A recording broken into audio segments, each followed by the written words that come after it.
I always said it would be the last resort. We're there. There's no pathway forward that I can see, so the president believes he has his power. Seems to me the only way left is for him to exercise that authority. I don't see any action in the Congress. The statement getting a lot of headlines. Lindsey Graham, partial government shutdown enters its fourth week. No end in sight. Thousands of federal workers not getting a paycheck today. President Trump weighing the possibility of declaring a national emergency that would pay for the wall and end the standoff. North Carolina Congressman Mark Walker, member of the Oversight Committee and House Republican Conference Vice Chair. Sir, how are you? Welcome back. And thanks, Bill. Senate broke yesterday afternoon. The House is going to break around noon Eastern time today, 20 minutes from now. What then? Well, it's an issue. It's a huge issue. And with what Lindsey was saying, that this is the last resort, shame on Congress. Is it lawful for the president to do this? Maybe out of appropriations or defense funding, the construction side of things, maybe so. But just because it's lawful doesn't make it expedient. Ultimately, it's a sign that Congress is in inaction and did not fulfill their responsibility in this particular arena. Here's the president from yesterday on that. We want to help the Dreamers. I was ready to help the Dreamers, and then we got a decision that the folks representing the Dreamers very strongly, which is us also, if you want to know the truth, but they said, well, we don't have to do it anymore. So now it's before the Supreme Court.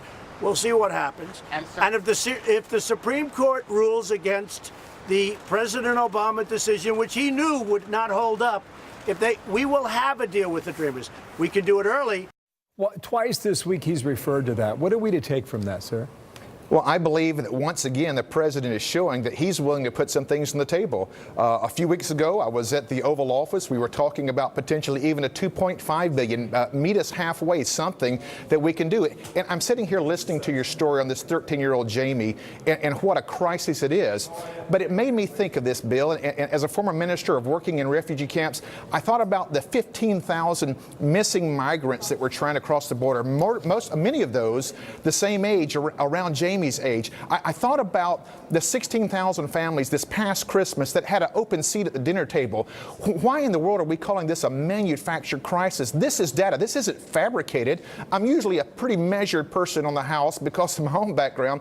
But if this doesn't rile you up, I can walk behind this wall that I'm looking at. The members of Congress are assembling right now. And if you were to poll 10 Democrats, 6 or 7 of them would acknowledge that there are many places that a structure would deter, if nothing else, completely stop some of the drugs that we're seeing, as well as the human trafficking, not even account the illegal access. Where did this become an antidote, as Nancy Pelosi called it? That's wrong, and I'm a little emotional about it, as you can tell. We are leaving today. Now, I'm trying to follow by example. I'm not going to receive $1 as long as these other federal workers aren't being paid. But this is a huge failure on behalf of the United States Congress. I've about 30 seconds left. A lot of us have said they're going to forego the paycheck as well. For the furloughed workers, perhaps the bill passes, the president signs it, and they get paid eventually. When that happens, we do not know.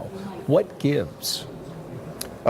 We hope that there's enough pressure put on some of our Democratic colleagues and friends on leadership who has made this more about posturing than about human life and other travesties. I hope we don't get to the place that this wall has to be built with the tombstones of the lives lost unnecessarily due to this political inaction and political posturing. Do you go to $2.5 billion? Does the president go national emergency?